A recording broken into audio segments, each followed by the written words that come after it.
Okay, so hey guys, this is the business webinar presented to you by Big Brain Tutoring. So my name is Satvik. My name is Vikram. Hi, my name's Risha. Hi, my name's Kaya. Hey everyone, I'm Arnav. Okay, so first we'll go over the structure of how this webinar will be. So first we'll talk about important high school courses. Since this is a business related webinar, we'll talk about courses you can take during high school that will relate to business and any particular field within the business category. Then next we'll transition to extracurricular opportunities. This section more covers, along with opportunities, we will cover summer programs and any volunteering programs. The third section, we will talk about, we will have a discussion with a guest speaker named Richard from Dartmouth College, who's an economics major. And then finally, we'll have a Q&A with the student panel. So with us five, and we're all from Westwood High School. So if you guys have any questions for us, any questions that you have about this presentation will be answered during the Q&A with us. So if you guys look on the Zoom interface, you should be able to see a Q&A feature. So once we get to that section, please type your questions there. I'll repeat this information once we get there again. So let's go ahead and get started. So the first section is high school courses. So I'm going to go over the elective courses that you can take in order to get an endorsement. So if you're interested in debate, you can take debate all 4 years and get a business endorsement from that. If you're more interested in the marketing and finance aspect of business, then freshman year you would take PBMF, which gives you a little bit of information about all of the areas of business. And then you can decide which pathway you want to continue. So if you're interested in accounting, you would take Money Matters sophomore year and then take accounting 1 and 2. If you're interested in leadership and management, then you would take business information management and follow that pathway. And then if you're interested in marketing and public relations, then you would take the last pathway. You can also get an endorsement by taking journalism. So freshman year, you would take intro to journalism, and then sophomore year, you would join student press and become a reporter or a yearbooker, and then get a business endorsement at the end of senior year. Okay, thank you. So apart from those, there's a lot of advanced level courses that you can take that align with a business oriented education, I guess. So these are the AP and IB courses that are available at Westwood that you can take that kind of relate to that area. So first of all, there's economics. You can take it both as an AP student and an IB student. If you're an IB student, then you will pretty much take it the entire year, and it's like one uniform. Whereas for AP, you would basically take AP macroeconomics and AP microeconomics back to back across semesters, but ultimately it turns out to be the same thing except for a little bit of a difference at the end of the course, but it's not too much of a change. Then there's European history, again, available to both AP and IB. It might not come across immediately as a totally business oriented course, but it gives you some of that subjective and liberal arts oriented side of coursework that some colleges like to see. There's also psychology that is once again available to APIB. There's theory of knowledge, which is actually, so it's exclusively an IB course, but it's in fact mandatory under the IB program. So it'll be the second semester of your junior year and the first semester of your senior year will be taken up in theory of knowledge. And that kind of deals with more philosophical concepts and also works on research papers and such. Then there's a business management class that Westwood intended to offer. Right now, for the upcoming year, they've actually canceled that class because they didn't see enough interest, but the possibility exists. And so there's the chance that it might come back later on. And it might be a relevant opportunity for you, but it is an IB course specifically. As far as math goes, there's calculus AB and BC. Calculus is something that a lot of colleges like to see and think you need to have training in. And so there's Calc AB and BC, which were pretty much the default math courses until last year. And those are AP courses specifically, but now IB has come out with its own math programs, and those involve math applications and math analysis that are two different tracks pretty much that you can take to get a higher level degree, higher level qualification in mathematics. And they both feature some part of statistics and some part of calculus. And then there's AP statistics, which is again obviously dedicated entirely to statistics, and is something that can help with a lot of business operations because using data and stuff is kind of important. All right, thank you. And next, we'll talk about extracurricular opportunities. One really great club is the Academy Ambassadors Club, and who plans on getting an Academy endorsement by the end of their senior year can join. And the good thing about this club is since the academies are different specific to what you want to do, if you want to do business and you're under the business academy, you can always get job shadows and like more insight into the business world from this club. And the other thing that it does is they do a lot of outreaches to middle school and elementary school students. And in this, it kind of helps for your public speaking. It helps it help other students see what you do. So it's a really great opportunity that you could have if you choose to join that club. And then the other club is DECA. DECA is probably the biggest club at Westwood. And it's very well established at Westwood. So I think that for DECA, even if you're not sure if you want to be a business major in the future, it's a club that you should definitely join because of the skills you mostly get from it. You can compete in 2 different types of events. There's testing and role play, where you take a 100-question test on concepts and vocabulary of a certain business, of the business event you chose. So for example, I chose business law and ethics last year, so most of the terms were related to that topic. And the role play is where you're given a situation and you present your solution to a judge. And the other type of event you can do is a written event, which is kind of like a project that you start from scratch and present it to a judge. And there are 3 levels. There's district, state, and ICDC. And depending on how you do in districts, you can qualify for state. And then at state, if you're first in your section, you can go to internationals. And another thing about DECA about business and giving you so much insight into the actual academic side of business, it's a lot of fun and the community is really nice. So it's a club that everyone should join, and it'll really seeing what business is like. Okay. So now clubs part 2. A few more clubs to get involved in at Westwood are FBLA Investment Club and Model UN. FBLA is a little similar to DECA in that they're both business-focused competition clubs, but FBLA has a broader range of events, and it also includes subjects like programming and then some journalism events as well, among others. One thing to say about FBLA, as well as DECA, like Risha was saying earlier, both of these clubs can be good clubs for everybody. I know a lot of you are likely interested in, or at least interested right now in majoring in business, and that's why you've joined this webinar. But these clubs can really give a foundation no matter what you want to go into later on. For investment club, you'll get great experience following the stock market, and you'll discuss all recent developments with your peers. And then in addition, for investment club, one of the best things is that you all participate in the stock market game, which is great practice in that it'll allow you to analyze and trade real stocks, but it won't make you put real money on the line.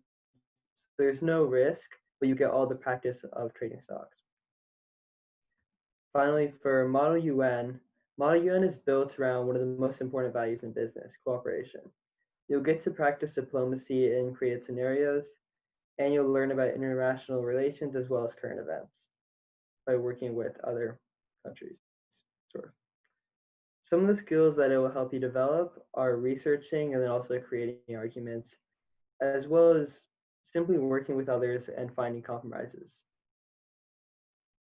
Okay, cool. So now we'll transition to competitions.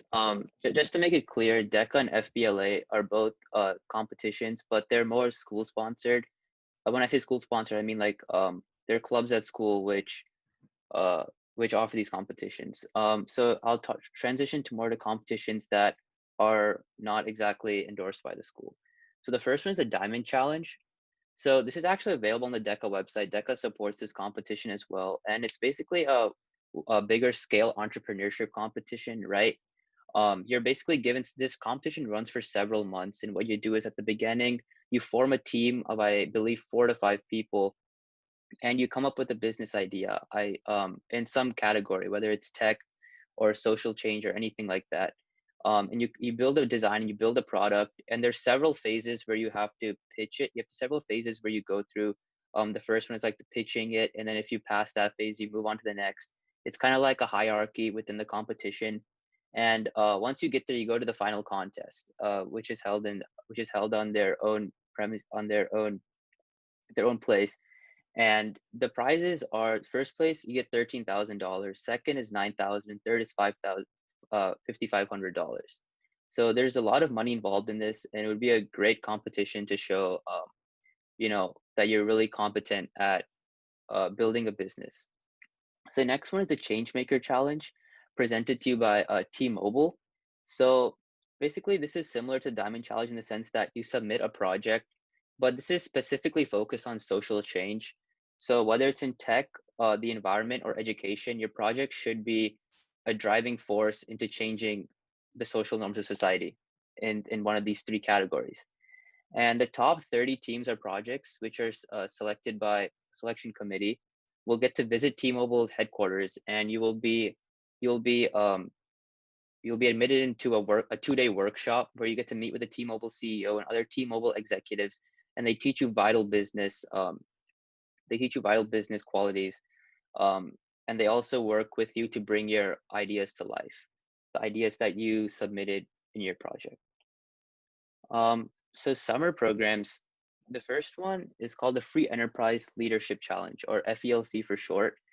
This is a 5-day, it's a 1-week program hosted in Houston for, there's actually several different locations that they have, but the one closest to us is in Houston, at the Houston Baptist University. So it teaches, along with like the other competitions, right? Here at this program, you learn vital business skills through speech and writing contests, debates, lectures, etc. The guest lecturers are usually prominent people. For example, I know that when I went there this past summer, this last summer, we had an executive from Popeye John's who owns many franchises throughout the country come and talk to us about entrepreneurship. So, and then alongside learning throughout the week, right, you're also maintaining a business. So at the beginning, you're split into teams at the very beginning of the camp, and each of you are given a company to run. And basically every night you host events, and you deal with real money. So you have customers, which are other campers who buy your products or buy your services. And at the end of the week, you tally up all the profits and you get to split it among yourselves. And another important thing about this is that you learn how to work with a team, which might sound pretty easy, but it's actually a very hard thing. Once you actually deal with real money and you get into the real world, you learn that not everyone shares the same perspectives as you. So this is a great camp to learn how to work with a team and also negotiate partnerships with other companies. At this camp, since every team is a different company, you'll need to know how to partner up with them and negotiate for your own profit. So yeah, Risha. The Young Women's Institute at Indiana University, it's a free summer program, only for women interested in business. So this program is, I took it this year, so it was all virtual, but you get to take business classes from professors at Indiana University and then participate in a group case study competition. And our topic was we had to create a cookie business and deal with make a financial reports plan, deal with the accounting side, and you get to work with people from all around the country who aren't all the same. I feel like, especially in Westwood, everyone kind of thinks very similarly, and you don't realize how similar it is until you meet with people from other places and work with them. So like Satvik said, it's really cool to get to work with others, but it's also not easy. And I didn't get this experience, but if you do it in a regular summer, you'll probably get the experience of staying on a college campus and that aspect of it too.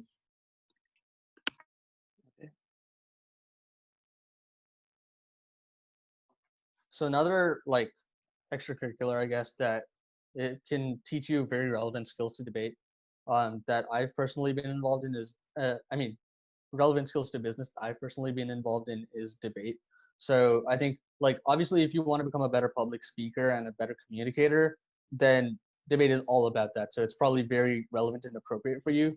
But it also teaches you things like critical thinking and working in a group, because a lot of debate activities are done in teams or at least done with a partner. And so all of that, all of those skills that are pretty important in a business environment do get I guess it's a good way to harness those.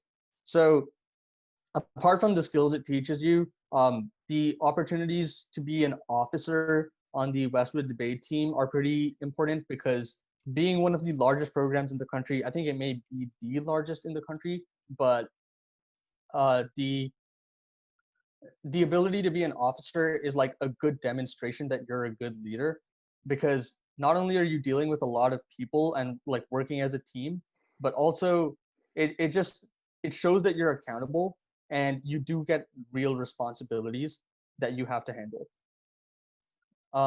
There's also a lot of ways that you can coach younger debaters once you're more proficient yourself. I know a lot of people start their own camps or try to, get together with friends and try to teach upcoming debaters who might be middle schoolers about to come into high school. But the caveat to that is that it takes a lot of your time away. Like being a debater takes away a lot of your weekends. And so you need to keep a balance. And also, if it's not something you really enjoy, like since it asks so much of your time, you're probably going to end up quitting and you might not feel like you got much out of it. So some of these summer camps that are available are UTNIF, UTNIF, which is at UT Austin. It's a 2-week camp, and there's different, I guess, programs within the camp for different types of debate.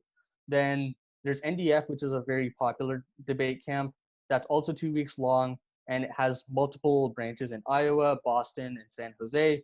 And then another name brand one is ISD, which is in Florida and North Carolina. Overall, these are like the popular ones, I guess. I know UTNIF costs a lot less because these can get pretty expensive. Yeah, also, again, they might be online. As with a lot of other summer programs that were discussed, they might shift to being online. I know this summer they were online because of the pandemic. And also, as I mentioned, they can cost a lot and be really expensive. There are smaller online camps that might not be as reliable, but they can save you some money. So at that point, it's kind of your judgment and up to you on what you want to choose.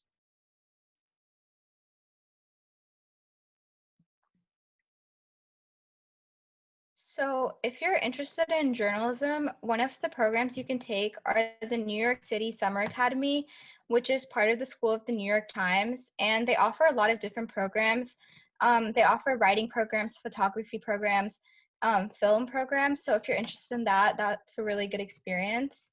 And other than that, you should just find a community newspaper to work at, a magazine, an online magazine, because that just gives you some good journalism insight into the real world. And some popular ones are Urban Asian, the Texas Tribune, and Balcones Living.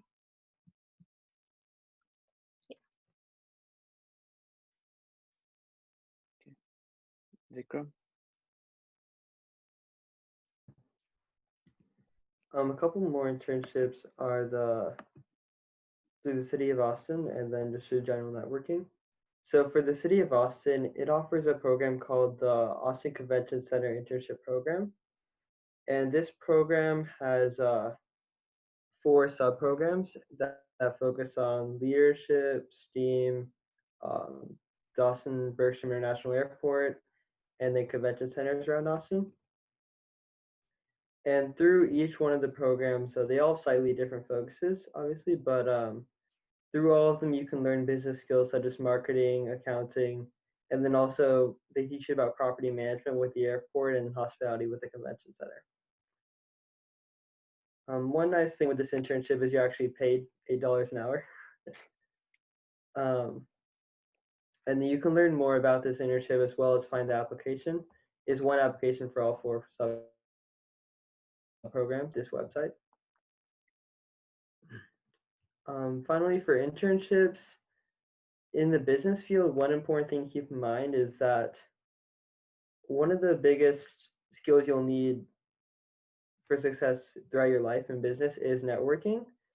So you should constantly be reaching out to people you know and building that network. And then you can also use that network based on people you know to find internships. You can use LinkedIn and Glassdoor to find companies that you're interested in and try and find contacts at those companies that you can reach out to and possibly ask if you can apply to be an intern. Also, since we are in Austin, there's UT right here.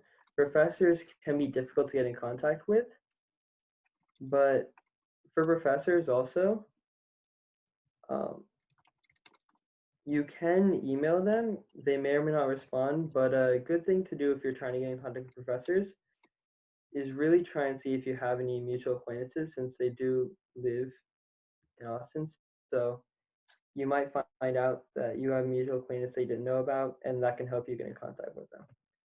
For all internships, whether it's City of Austin, just general networking, or some of the previous summer programs, you should always have an updated resume and cover letter in case they ask for something right away.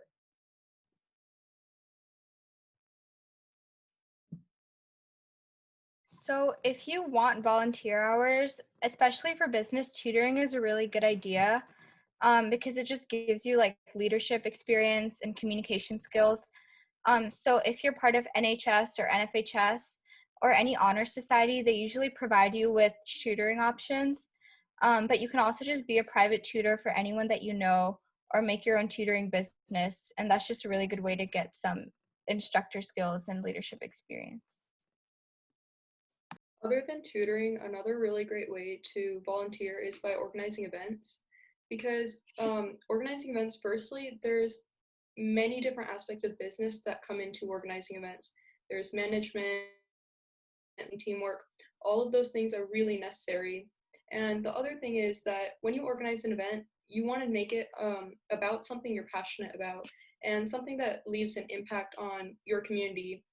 Because firstly, colleges, they can tell when something's meaningful to you, when you can talk about it, you can explain why you chose that event, versus when you just do something to just like organize any random event that you don't have much of a connection with. So if you're really passionate about maybe like education, you can do some outreach programs to elementary school students.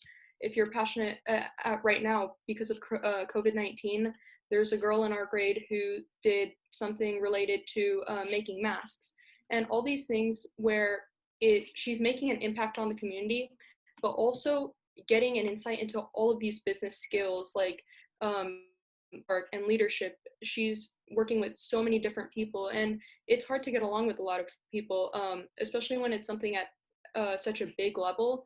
But it's giving her experience and showing how much she cares and is willing to work towards making an impact.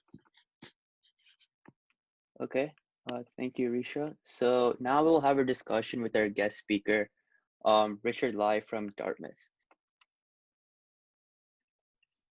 Hi, Richard. Can you hear me?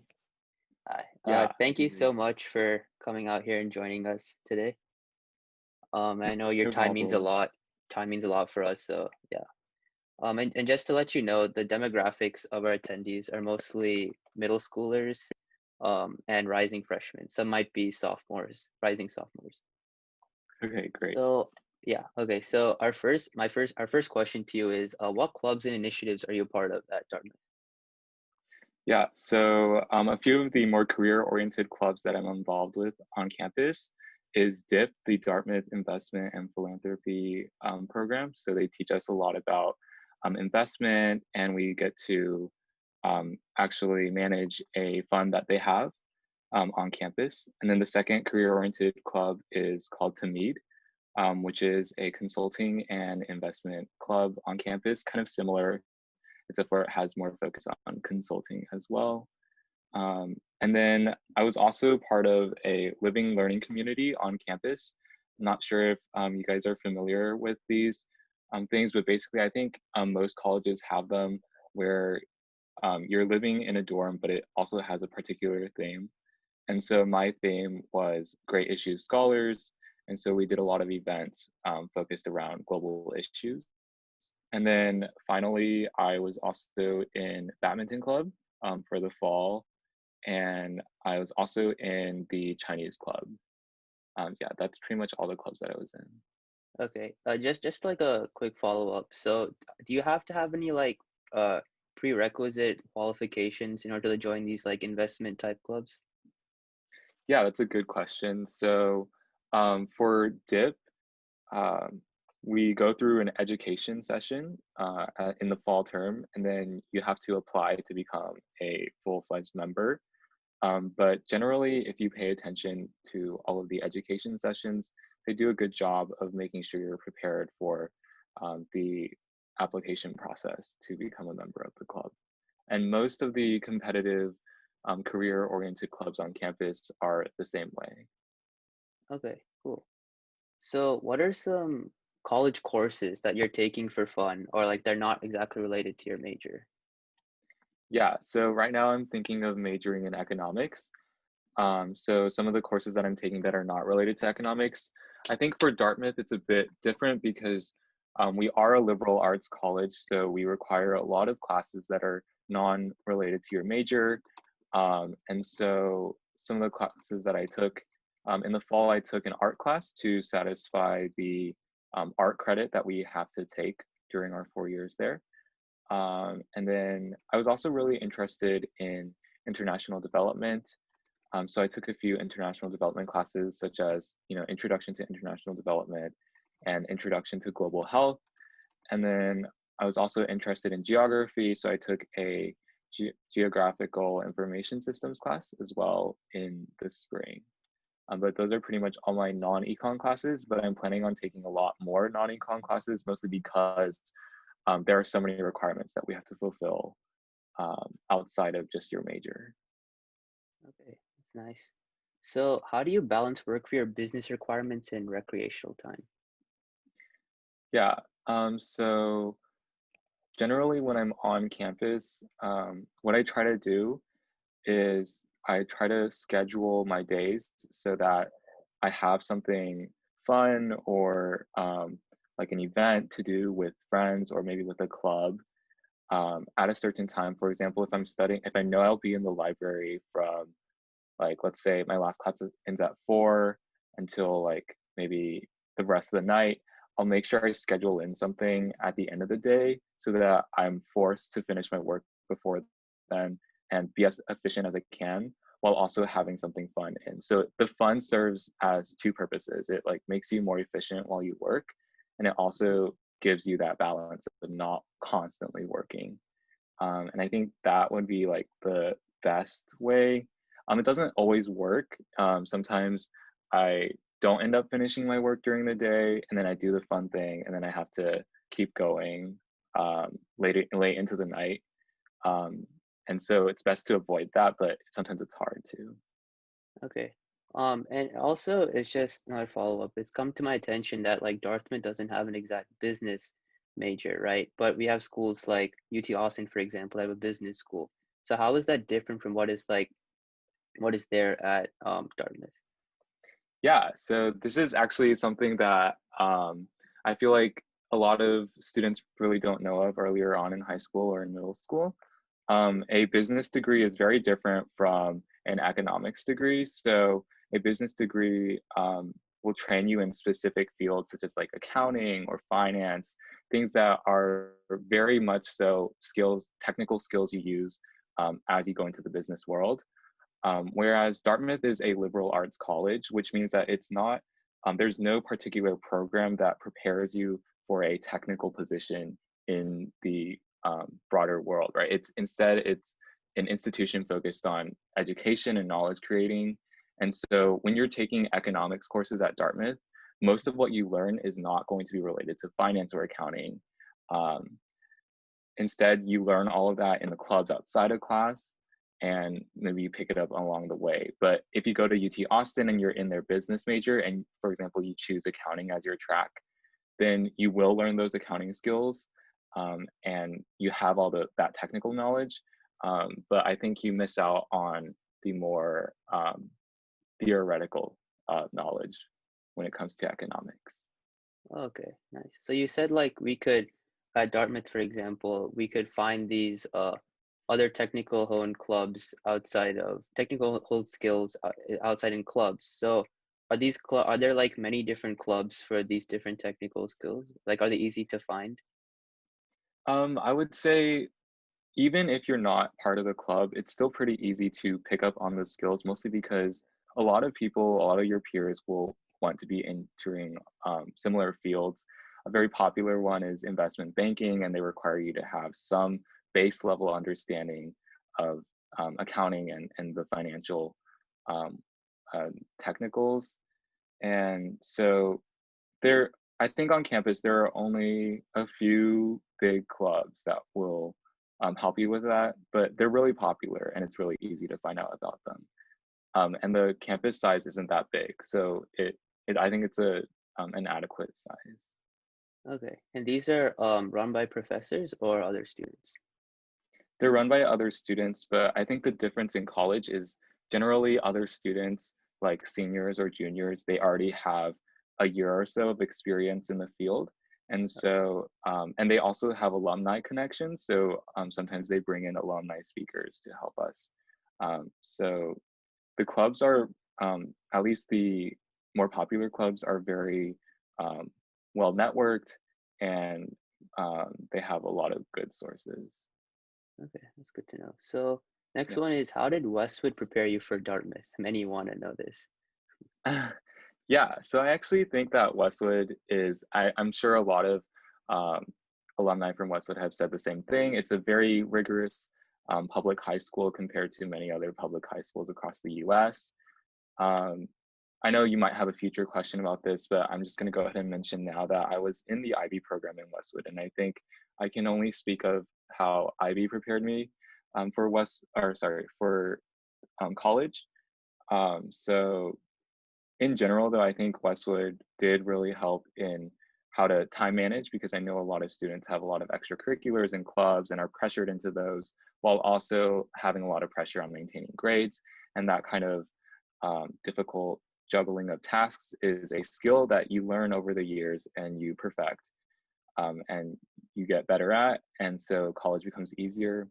But I want to also specifically highlight that I think the courses that I took at Westwood and the teachers that I had, a lot of my teachers really emphasized, especially in IB, to have, when we have more independent projects, to search for things that you're actually passionate about and write about them.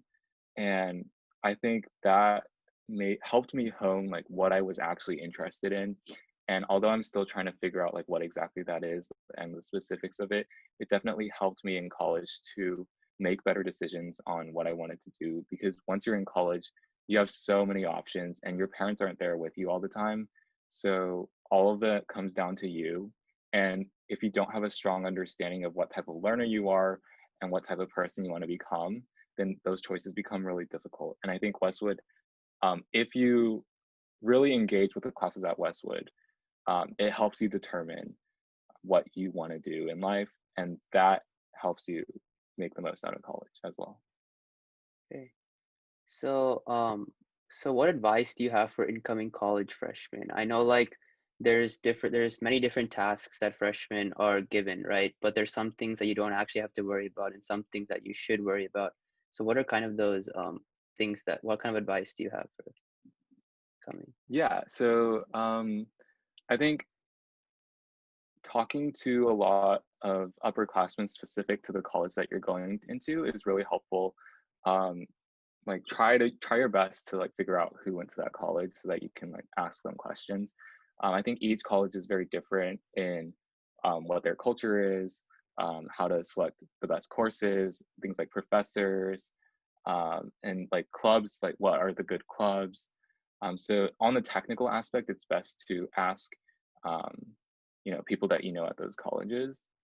And I think in a more general like advice for people entering college, I think what I said earlier about how um, going beyond just like trying to do everything, try to figure out what you want to do and like what you're interested in, and focus your efforts on searching for those opportunities, because college is like, especially if you go to a very large college, right, there are so many options. And so it becomes really overwhelming if you don't really know what you want. But on the flip side of that, I would say college is also about learning new experiences and expanding, who you are and what you've experienced. And so this is like definitely, counter to what I just said, but I think you can do both at the same time where you are not afraid to try new things. And if you're on the fence of joining a club that maybe you've never heard of, like I know a lot of people haven't done fencing or I don't know, like archery before they enter college, but a lot of my friends just join the club and they end up really liking it. Or I think rowing is a big one. Like a lot of people don't row in high school, but rowing becomes like a big part of their life in college. So don't be afraid to, I guess, try things that you've never thought you would do, because it really changes your perspective and it might like make your experience in college a lot better. Right. So like the main gist is basically, always try new things. You don't know what you like and won't like. But the thing is Yeah. like don't do too much at one time because you won't be concentrated in one path and that won't be good. That's what you're saying, right? Yeah. So it seems like, there's a nice middle ground, right? Like Mhm. you should have a strong understanding of who you are, but also don't reject possibilities of other things that you've never thought of before. Right, right. So I think there's like a very fine line, but like it can be confused a lot. But I think once you Yeah, understand that, it'll become easy. yeah. So the next one is, what do you like or not like about college when compared with Westwood? Yeah. So the first biggest difference between college lifestyle and high school lifestyle is in college, you have full flexibility in what you want to do, what courses you want to take, what extracurriculars you're involved in, the friends that you get to choose. Your entire lifestyle is determined only by you and maybe by like your professors, but very much less so than in high school. Um, and so that's something I definitely liked a lot more was that I really was really bad at math and like I hated math and having to like sit through calc in high school was really tiring for me. So it was really refreshing to be able to go into college and choose all these classes that um, high school cannot offer you and that are very specific in the interests I have. For example, I was really interested in international development and I go into the course selection the first day and what do you know, there's like a class in international development, right? So I can take that class and every single day in class I'm learning exactly what I want to learn. And so that kind of flexibility in choosing the courses has been really, really nice to have. But on the flip side, because you get to choose everything, life is no longer very structured. You have to make all the decisions by yourself. It feels really overwhelming at times because the first thing is a lot of your friends in high school, a lot of your friends, like it's like herd mentality. We all do the same thing. Like, for example, all my friends did IB, so I was like, I must do IB, right? Or like all my friends did DECA, so I must do DECA, right? So a lot of herd mentality is like how to win in high school, right? Because you get all the opportunities through that, and you don't miss out on anything. But in college, people start to split off, and especially if you're going to a college where you don't really know that many Westwood people, you have to make new friends, and often these new people have different life goals than you, have different interests than you, are not in the same major, and so you no longer can operate with herd mentality, and you don't have your parents to like back you up in what you do, and so every single decision you make, you have to like think, is this going to have long-term impacts on my life? Is this going to have long-term impacts on my career? Like, am I making the right decision? And so I think that part is definitely more anxiety inducing than in high school when every single decision I made, I was like, this is definitely the right decision. I just need to fulfill this requirement in order to graduate. Like, that's just how simple it is. But in college, right, you're also paying for the classes. So it feels bad if you like choose a class you don't like and then all that money is just gone. So yeah, that's definitely the biggest. It's like the same difference, but there are so many like different sides to it. Right. So just like as a follow-up to this, you're talking about how there can be a lot of anxiety and stress involved in choosing classes. So I think I'm right to assume that some people are bound to make mistakes when choosing courses they do not want. So how flexible is like the school system, especially Dartmouth, in changing courses? Yeah, that's a great question.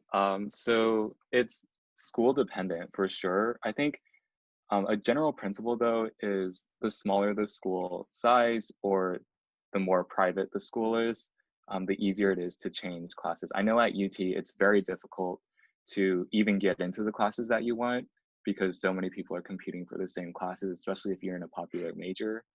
And because of that, it's very hard to be flexible. And I know at UT too, like choosing your major is a big deal because it's very hard to switch majors.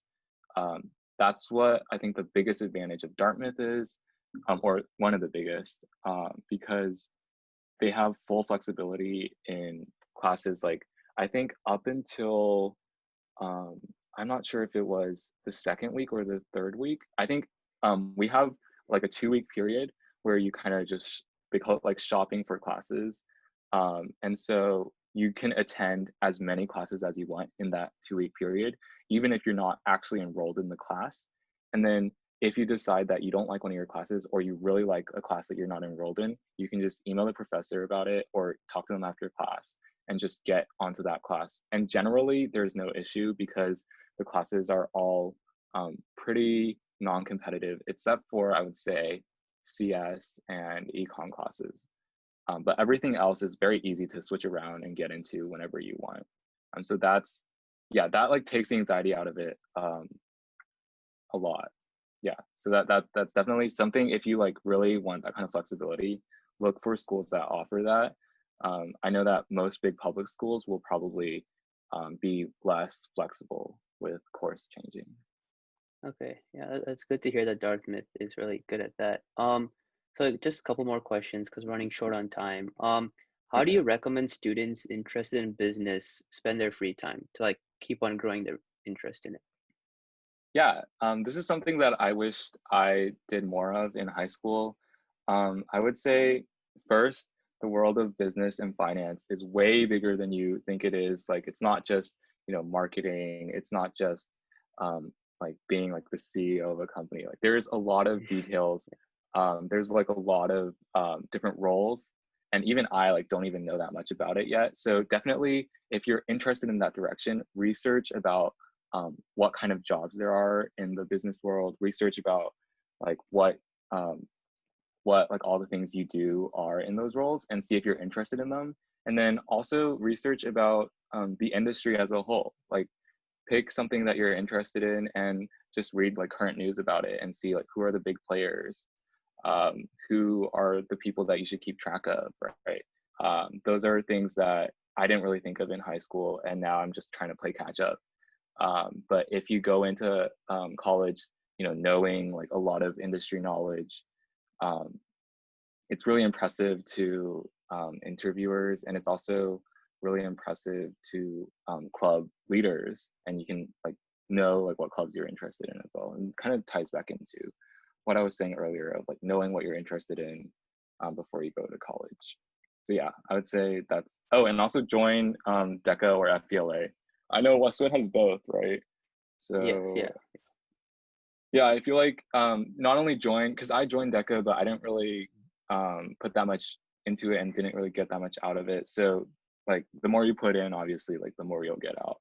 So when Mhm. you join these business clubs, try to talk to people who like know about it more and get to know them and get to know their experiences. That's really important. Okay. Thank you, Richard. That'll be all for all our questions for today. Are there any last minute things you think should be addressed to these attendees? Yeah, first I'd like to say definitely feel free to give them like my contact information. I'm definitely open if they have other questions. I know there's some like Q&A questions that I didn't answer, so I can go ahead and answer those on a one-on-one basis. But finally, I just want to say I know a lot of y'all are very young, rising, freshmen, sophomores, and middle schoolers, right? So don't feel too like pressured to get all the boxes right now. There's really no formula to being good in life, right? As long as you keep an eye out and be proactive on what you're interested in, and you know what you want to do in life, right? As long as you keep going and pursuing those opportunities, you'll be able to get what you want. So don't stress like too much at all right now. I know it's really overwhelming to enter like high school, but you guys are fine. Yeah, that's what I want to say. Okay. Yeah, so that should be it, guys. Thank you once again, Richard, for coming here and sharing your great consummation of knowledge with us. No It's problem. very informative today, like some attendees are even saying. But yeah, thank you for carving your time, and I'll change you back to an attendee now, and you're either free to leave or you can stay and watch the Q&A. It's up to you. Yeah, no problem. So if we go, guys, if we go ahead and open the Q&A section, we can go ahead and see all the questions. So the first one, okay, it's goes from the top. So the first one is, what careers are associated with a business degree or MBA? Who's the most comfortable answering that? I can go. So the careers associated with the business degree or MBA.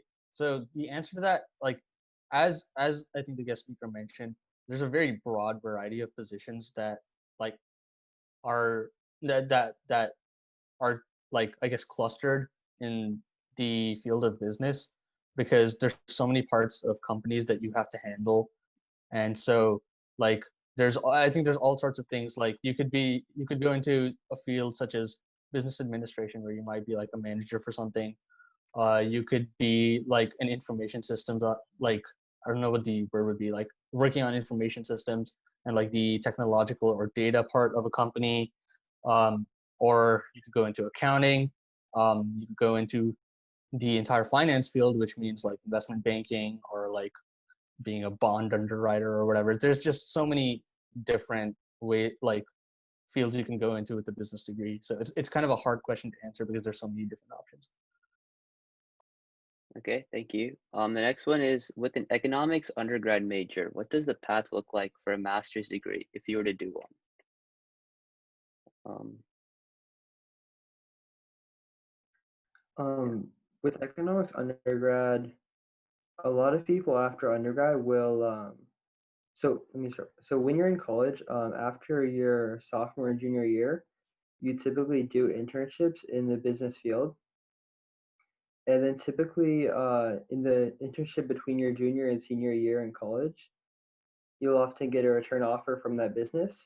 So a lot of people after graduating go and work for that business immediately, and then can return a few years later to do an MBA if they so choose, depending on what their future looks like in their business and what their career goals are. So a lot of people will either come back and do an MBA a few years afterwards, or a few people will just do it immediately after undergrad. Did that Okay, answer thank your you. question? Yeah, I think you did. So next one is, we'll get back to the Westwood classes, but the next one is, did you take, oh wait, sorry. Okay, what types of subject courses do you need to take if you choose the finance pathway?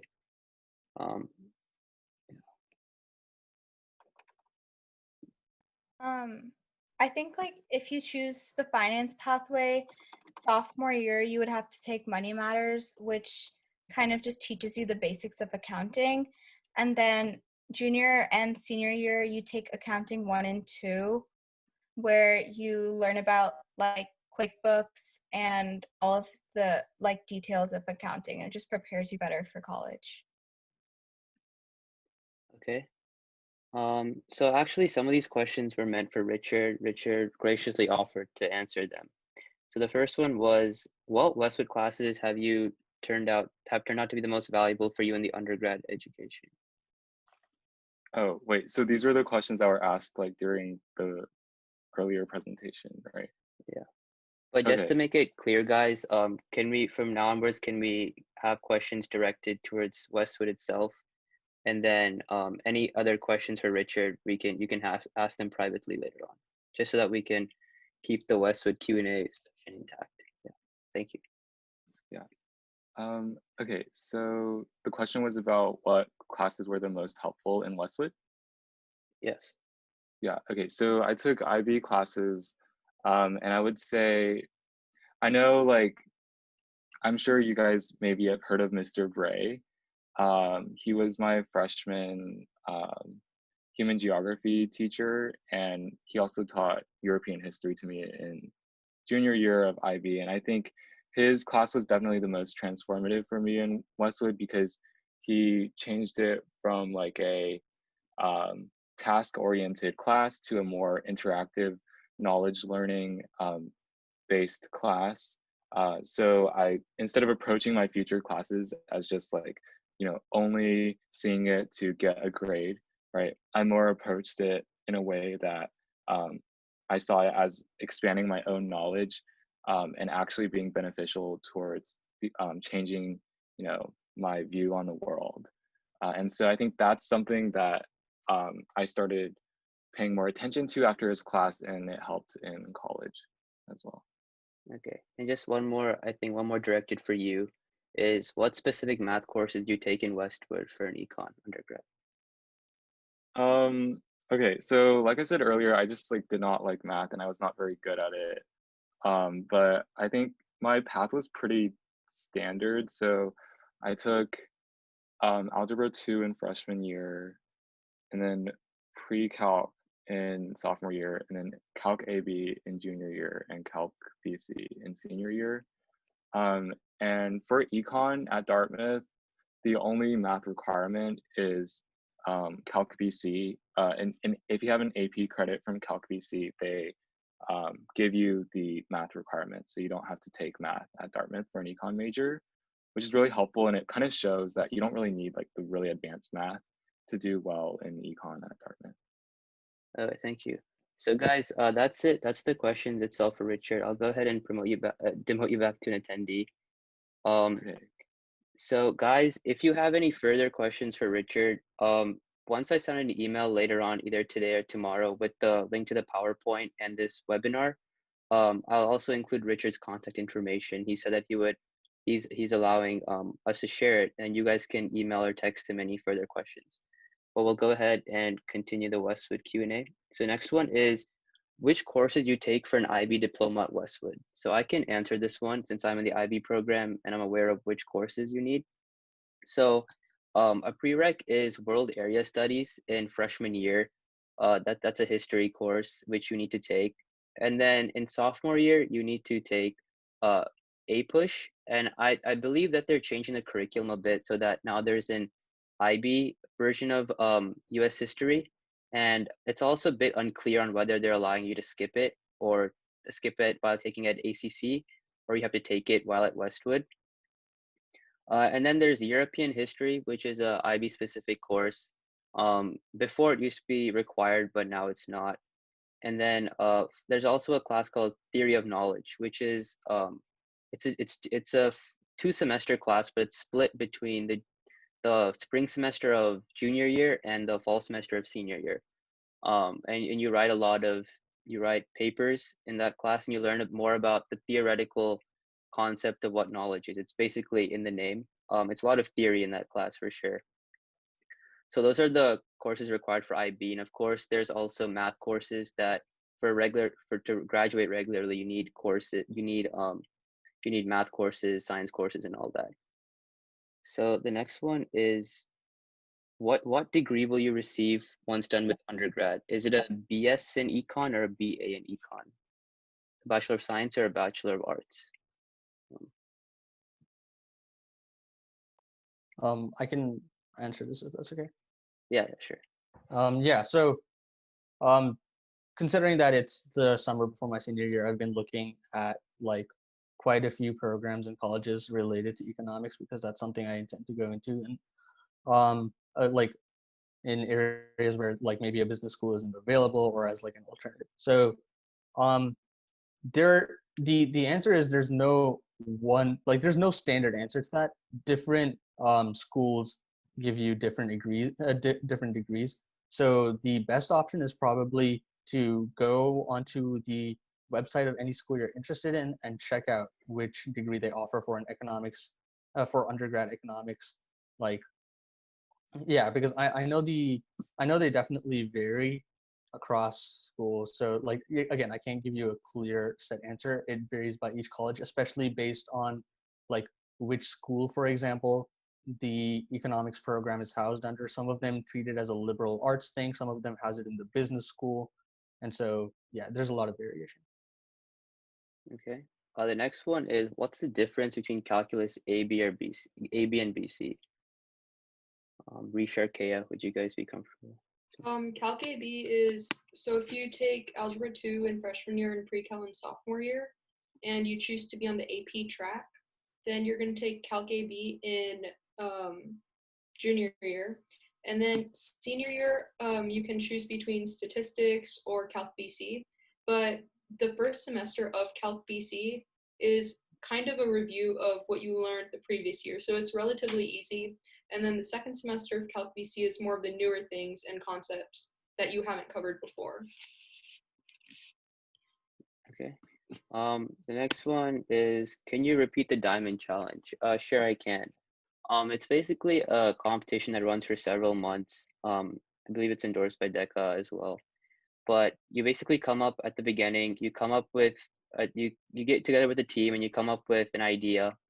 You design a product, basically, you write out like a business plan. There's several requirements that you need to do before the first pitch that are listed on the website. And yeah, so once you come up with the business plan, you design the product, you figure out how everything is going to work, right? You lay out all the ground rules, all the foundation. Then you go through several different phases in the competition where like you first pitch it, and then if they like your pitch, you move on to the next round, until you get to the final round. And there, I believe it's hosted at some college. I can't remember off the top of my name, off the top of my head, but you go and present in front of several different before a big selection committee and audience members. You give an oral presentation along with, I believe all the competition, like the top 3 people all had tangible products that they did make. So you go and you show how that works. And then they decide whether you place first, second, or third. And then based on that, you get cash prizes. So the next one is, any advice for kids in elementary interested in economics? I think that if you're in elementary school, it's not, you don't really have to focus on economics necessarily. Just think of it in like more of a broad perspective, like have an interest in math, do math outside of school, and just be observant and see and recognize patterns. Something that was specific to me and like my siblings, when I was taking econ and I started looking into stock trading, I would talk about it at home. So my siblings, even though they were in elementary school, they got an idea of what it's like, and they didn't do anything themselves, but they kind of had an intro to it through my experience in it.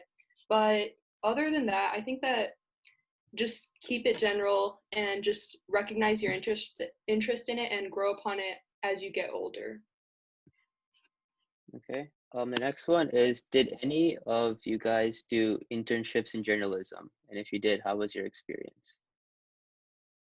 I can answer this. Well, I didn't do any internships, but I know a lot of people that did.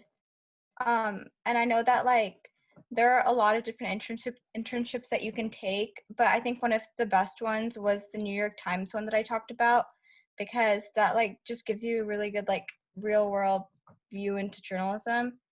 And I also think like if you're interested in journalism, you can just join a newspaper or a local online magazine or something, and that would just like give you more experience into journalism. Okay. The next one is, do you think Westwood mathematics classes lay a good foundation? Okay, I think that's for Richard. Whoever asked, do you think Westwood mathematics classes lay a good foundation if you choose to study economics in college? Do you think, any panelists, you think you guys could answer that, or no? I think that's better for Richard. So yeah, once we get your contact info, you can ask him that. I think all I do know, like I obviously can't give a full answer on that, but I do know that like a lot of colleges want to see you at least like have some experience in calculus as far as math goes to study economics in college. But like that's pretty much the basic thing. Other than that, I can't give you like a detailed answer. Okay. So the next one is, how many of you have taken the IB path and what classes are you taking? So I'm in the IB program, and junior year this year, the IB classes that I took were theory of knowledge, chemistry. As an IB student, you can also take AP classes as well. So I've taken statistics, IB math, of course, I have to take that. And also as an IB student, you're required to take a semester of government and a semester of econ at least. So I've done government as well this year. What about the rest of you in IB? This year I took econ and Spanish as my SL classes, which means that it was an IB class only for 1 year. And then the HL classes, which are 2-year IB classes, are my math, chem, and English classes. I think I'm forgetting one. Oh, and then next year I'm gonna take biology as a 1-year class. And yeah, I think those are my IB classes. Okay, yeah, Arnav, you're an IB. Yeah. Let me try and remember all of them. Let's see. So my SL classes are the same as Risha. So I had economics and Spanish as my SL classes, and then my HL classes. Let's see. So I had math, English, and European history. I also took AP government, and yeah, I think that's about it. Right.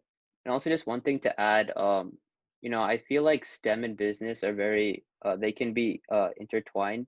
For example, many businessmen have degrees in computer science as well. So like I've taken comp sci this year as well, but that doesn't stop me from wanting to go into business later on in life. So yeah, just if you want to go into business, don't think that you can't take other classes as well. So next one is, how long does it take to complete an MBA? Short answer, it's just 2 years.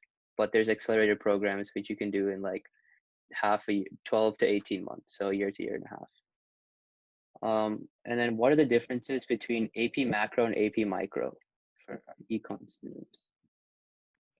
So AP macro is looking at economics in a grand scale.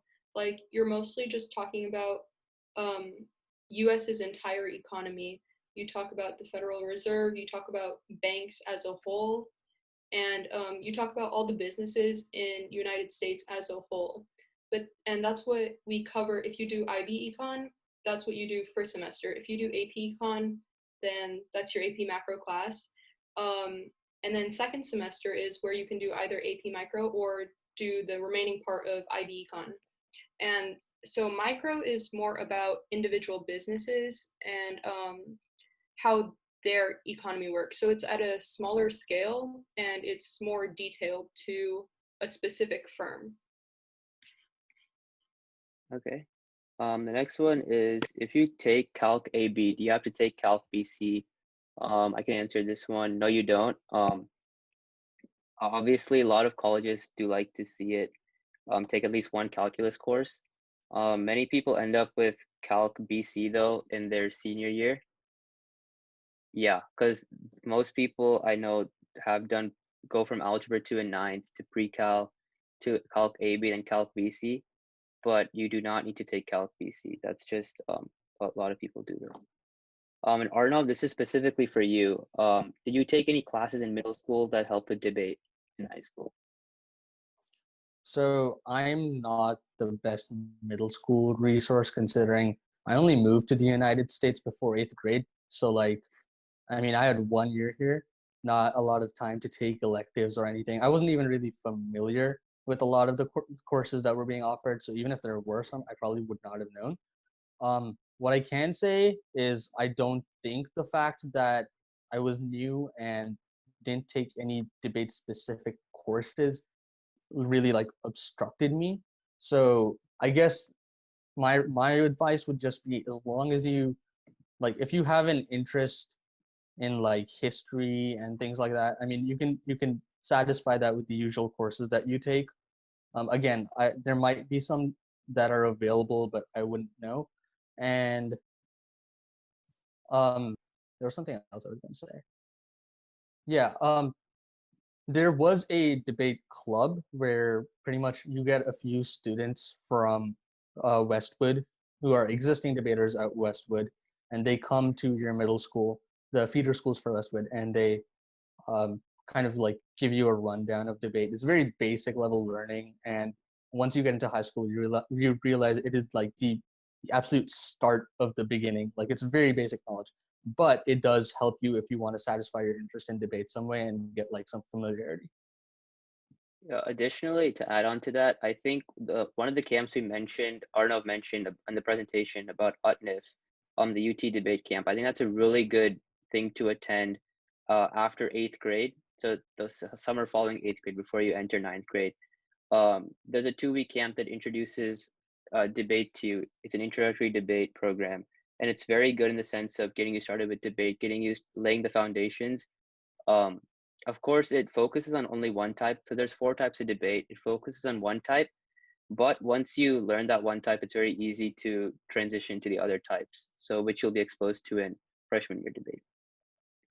The next one is what languages you take as part of the LOTE requirement. So I guess we can all go one by one. I took Spanish. I took French. I took Spanish 1 through 4. I took Spanish too.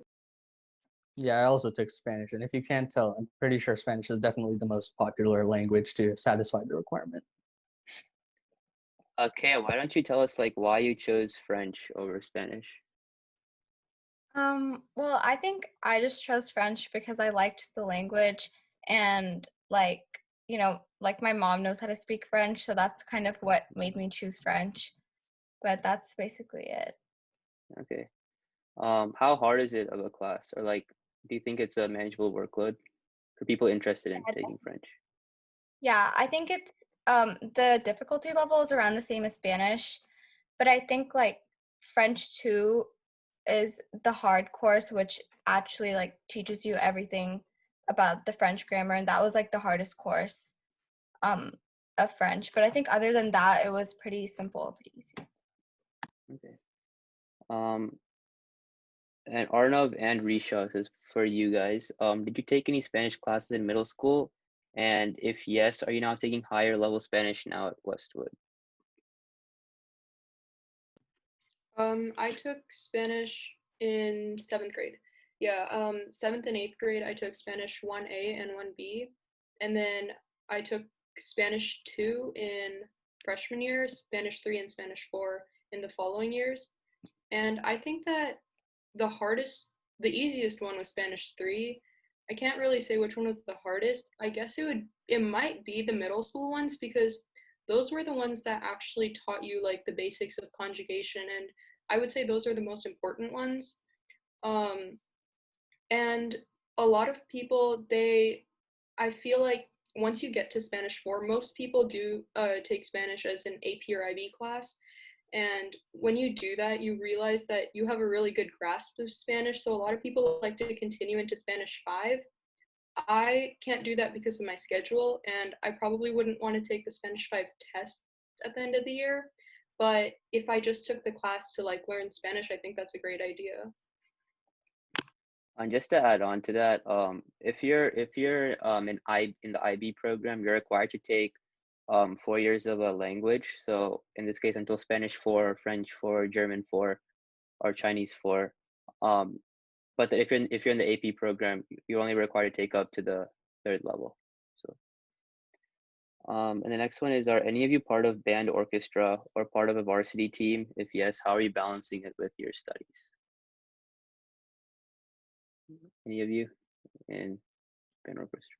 I don't know if this is what you're looking for, but okay, I think here's the closest thing I can give you. I'm not part of band, not part of orchestra, not part of a varsity sports team. I'm part of varsity debate, but that is not in the exact, like, not in the same vein. But as far as your question relates to like balancing things with studies, As I mentioned earlier, it's pretty time intensive for me. And personally, since I have to attend lots of tournaments in Dallas and Houston, and sometimes in like California and places, I do have to miss a lot of school. I know for like the first semester of school, I'm pretty much miss every Friday. Um, there are like weekends in between when I mean I'm lucky not enough not to, but um, I think like one thing that has helped me a lot is teachers being very cooperative with the deadlines they give you to make up work.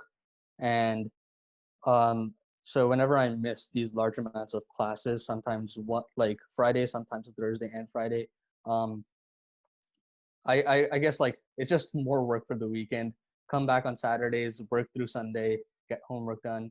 And if it's becoming hard, um, just I think be open about it, talk to teachers about it, ask them, can you give me an extra day for this? Like I missed last class, I need some sort of deadline extension.